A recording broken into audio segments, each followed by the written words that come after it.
my name is Randy Lippert, and I'm an account manager on the Wealthsimple for Advisors team.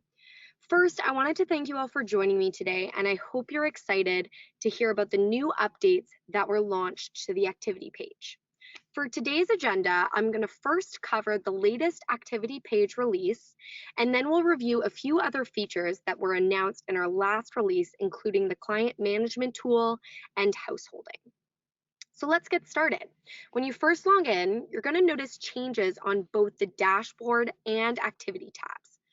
We heard your feedback, and our newly redesigned activity widget and activity page include clearer and more actionable client events. Previously, the activity page only captured transfer in events, but institutional transfers are only one of many possible client account activities that are of interest to you. So as we continue our efforts to empower you to better manage your clients, we are excited to announce that the activity page now surfaces the status for transfers in, transfers out, deposits, withdrawals, and legacy assets. Let's start by walking through the changes to the dashboard tab. You'll notice a new and improved activity widget on the right-hand side of this page. At the moment, we'll show a summary of the following events: transfers out, transfers in, withdrawals, and deposits. Our new activity page will also surface any updates on legacy assets. And on another note, stay tuned as suitability reviews are coming as an activity type soon.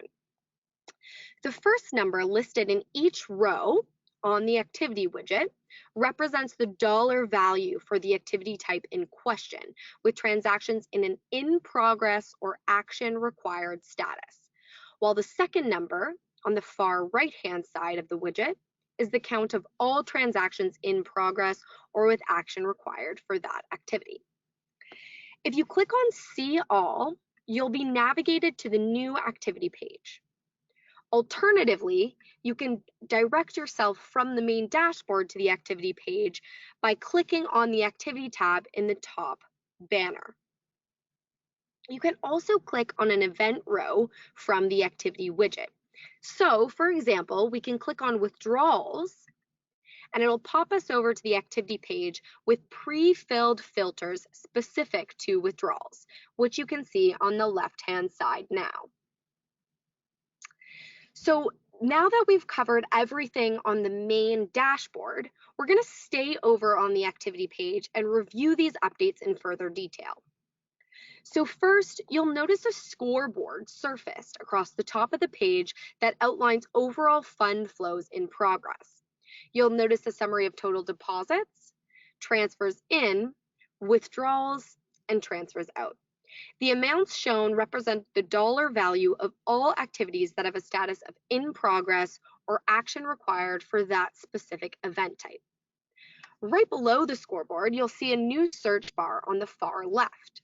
You can now filter for a specific client or multiple clients to view the status of transactions within their accounts and whether any action is required.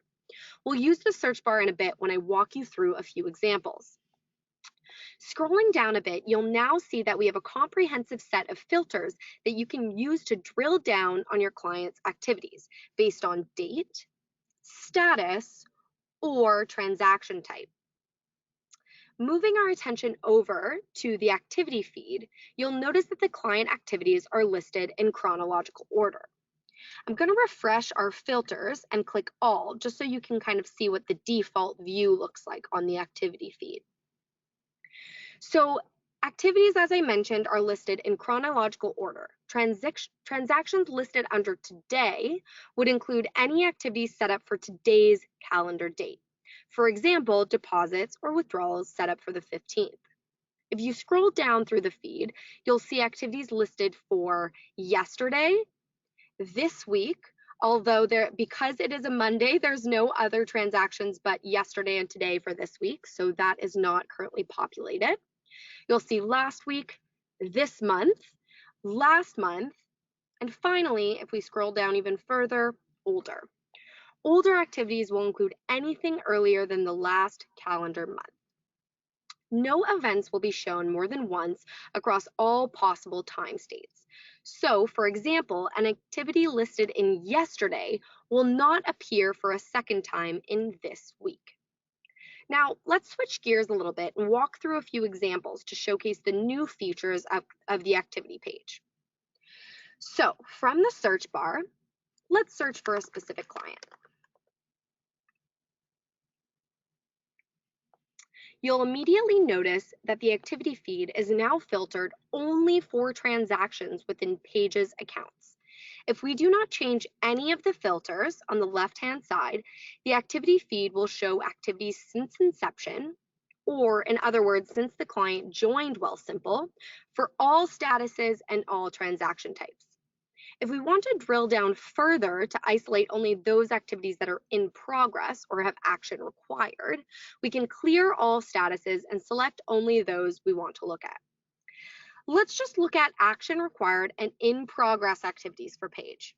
So if we click clear, we'll highlight action required and in progress. You'll notice the activity feed is now significantly condensed and much easier to review.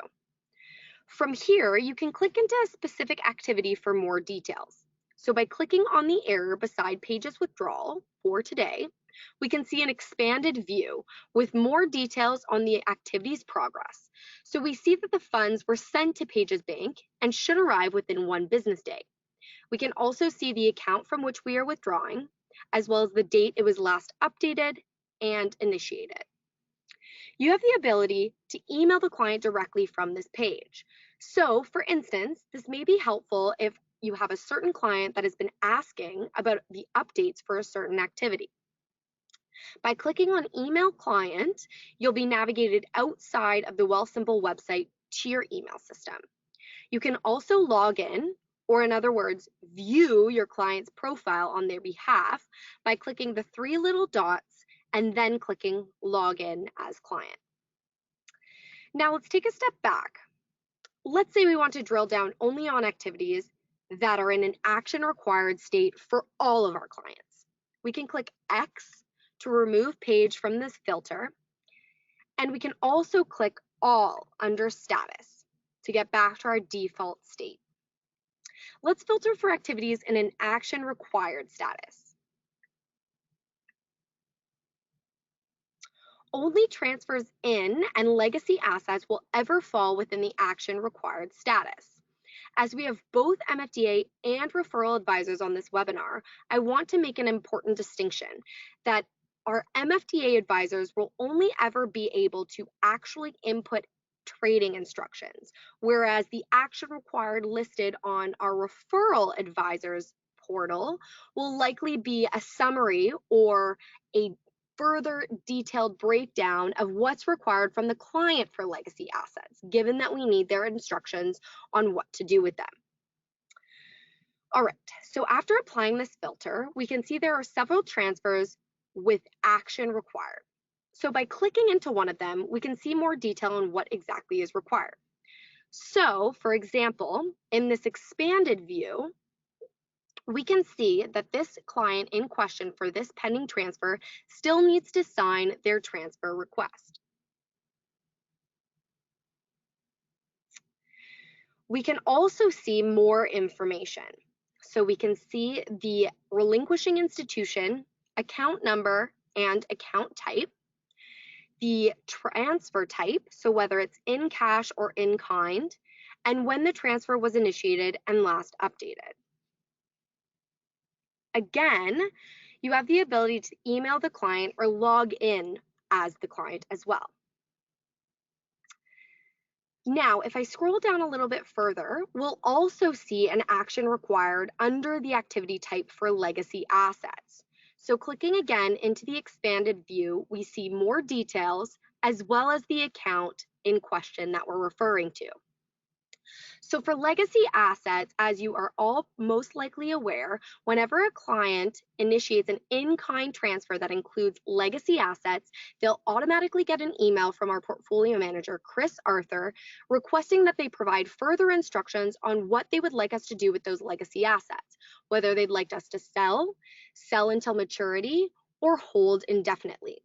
So On the activity feed here for this legacy asset in question for Chris, we can see that this client has received that email and we're still waiting for further instructions from them. So to summarize, as part of the release, you will get the following: a quick overview of pending activities straight from your advisor dashboard. You're now quickly informed on what's in progress for your clients and can click directly on a specific activity type to be navigated to the activity page for more detail. We also have provided you with support for new event types. Our activity feed now goes beyond supporting just transfer ins to also support legacy assets, transfer outs, deposits, and withdrawals. And as I mentioned at the beginning of this webinar, suitability required is also coming soon. You now have a scoreboard to share overall fund flows that are in progress. You now get an overview of all funds flowing in and out of your business. And finally, a powerful and snappy new interface. The new activity page allows you to drill down quickly to answer the questions you may have through a combination of client search and filters. Now that concludes the first part of our webinar. I'm now going to move forward to recap the client management release. So by navigating to the Clients tab, this is where we'll start for the second part of our webinar. We wanted to highlight this release again to make sure you're leveraging all the new tools in managing your clients and your business that are available for you through our platform. So first, from the main Clients tab, you'll see the page has been separated into two lists: clients to invite and your clients. Just a heads up, if you don't have any pre-filled invitations waiting to be sent out, you're not going to see this clients to invite section. If you do have clients to invite, this section will include those clients whose profiles you have pre-filled and have not yet sent an invitation. These clients have not yet been notified to create their Wealthsimple profile and are simply waiting to be invited. If you hover over a client, you will see the invite button appear on the right-hand side. Simply click on invite in order for the invitation to be sent off to the client via email. Once you have sent the invitation, the client will receive the email that will allow them to set their password and begin to onboard. You can now see that the invitation date has appeared under the invited column, and the button has changed to re-invite. Please note that the email invitation expires after 72 hours, so you may need to resend it by clicking this re-invite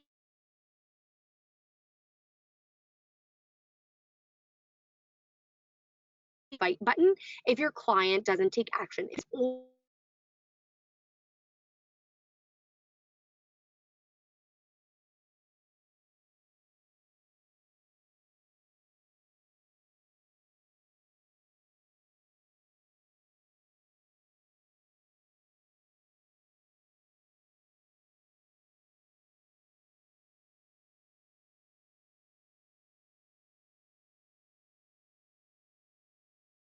Sending order. This will allow you to easily sort clients by name, last active, fees, and AUM. Let's now walk through each of the columns. So on the far left, you will see your clients' names. If you click the client's name from the list, you'll be brought to a page that shows you a quick snapshot of this client's profile. Please note that this does not take you fully to their profile like the way that you're most likely used to, but it will show you a quick snapshot of their balance and accounts, as well as a running activity feed on the side for that specific client. If you want to view the full client profile, as you're used to, simply click Login in the top right-hand corner, and you'll be taken to their profile where you will be able to perform activities on their behalf, such as setting up an account or transfer for them. Now, let's go back to your Clients tab to see what else is new and exciting. I'm going to skip over the household column for now and save that for the end. Status. So this column we're already familiar with, shows the stage the client is currently in. Clients will be in one of four stages: onboarding, signed, funding, or invested. Onboarding indicates the client has not yet completed their profile and needs to log in and begin onboarding. signed indicates that the client has signed for their accounts but has not yet set up a funding intent, meaning there are no pending deposits or transfers in progress.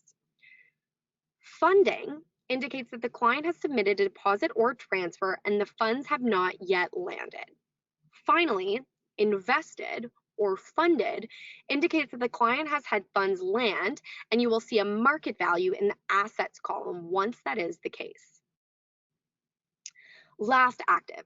This is a truly insightful column that will show you the last time a client logged into their Wealthsimple profile. This is helpful for monitoring how active clients are. So, for example, if the markets have dipped, you may want to know which clients are actively viewing their accounts so that you can help address their concerns. Fee. This displays the advisor fee that clients are currently being charged. Please note this is exclusive to the Wealthsimple management fee or any sub-advisor fee that is also being taken on the client's account. With our new update, we now allow you as the advisor to reduce your client's fee if you wish, right here from your dashboard. I'll get to that in a moment. Assets, so this will show the client's current AUM at Wealthsimple. Login, so if you want to log in as a client from the Clients tab, you can hover over the client and select Login in the second last column from the right. Finally, the Actions column. So by clicking on the three little dots, you can log in as the client, update the advisor fee for that client in question.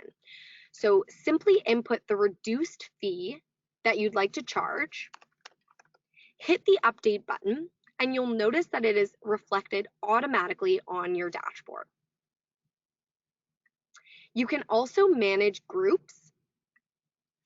So we can see here that this client is already part of two groups, the Market Panickers and the Blue Jays fans. We can manage it by moving them to different groups as well by clicking on this drop down. So you'll note that you have to create these groups in advance, which I'll get to later. And finally, in this Actions tab, you have the ability to remove a client from an existing household. From this page, you can also search for clients in the large search bar at the top.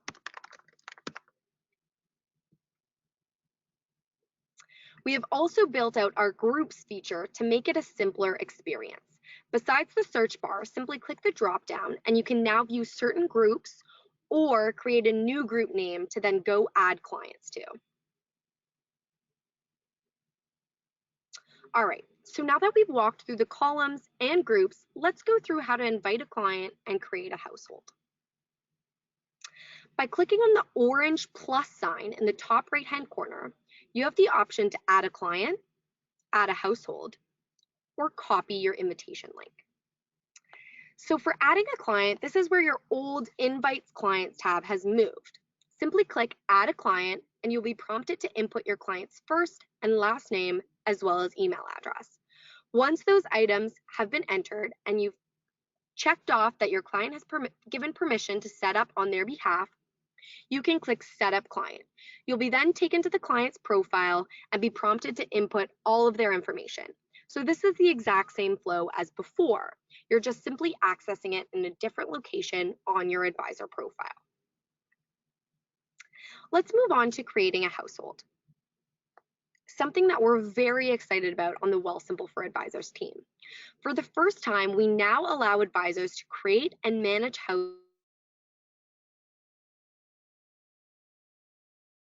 households for their clients. This current household feature only. However, this is building the foundation for the future of householding on the Wealthsimple for Advisors platform, which will eventually move into the client experience. By clicking on Add a Household, you are brought to a pop-up that allows you to name the household. You can then search clients by name to add them to the household. Once all members have been added, you'll notice that this button below will turn orange and you can click Add on that button. Once complete, the household name will appear under the household column, and you can sort by household if you wish. One thing to note is that clients can only be added to one household at a time. So once a household is created, you can click on the specific household from the main page, and you'll then be brought over to that household view. So here, you're going to see the total balance, earnings, and number of members in that household. If you scroll down, you'll see it broken out by client with their respective accounts. The total balance at the top does not duplicate joint or co-owned funded accounts. Another handy function of the household view is the activity feed on the right. Here you can see any recent activities related to any individual in the household. You can also easily add a new member by selecting the Add a Member button in this view, which is on the top right-hand side here. I'll head back to your Clients tab now. The final link on the drop-down here in this orange plus sign is Copy Invite Link. This is your invitation link that allows clients to sign up directly under you as an advisor. Once you select the Copy Invite link, you'll notice Copy to Clipboard in the bottom left corner. You can then easily go paste this into a new browser or email this link to a prospective client. Now, to summarize, the Clients tab now allows you to add and pre-fill new clients, send client invitations, view and manage your client list, create and manage groups as well as households, and copy your invite link. The exciting new functionality we just shared gives you the ability to click on a client to see their details page, which is a quick snapshot of their account without fully logging into their profile. The ability to create households and view households. Again, this is an advisor-only view at this time and does not change the client experience. The ability to sort your client list by clicking on the column name you wish to sort on. And finally, update client fees yourself. Thank you all for listening in today. A recording of this webinar will be available on Advisor Learn, and we'll send out a reminder with the link in next week's newsletter. Again, if you have any questions, please reach out to your dedicated account manager or email us at advisors@wellsimple.com. Thanks again for joining, and have a great rest of your Monday. Take care.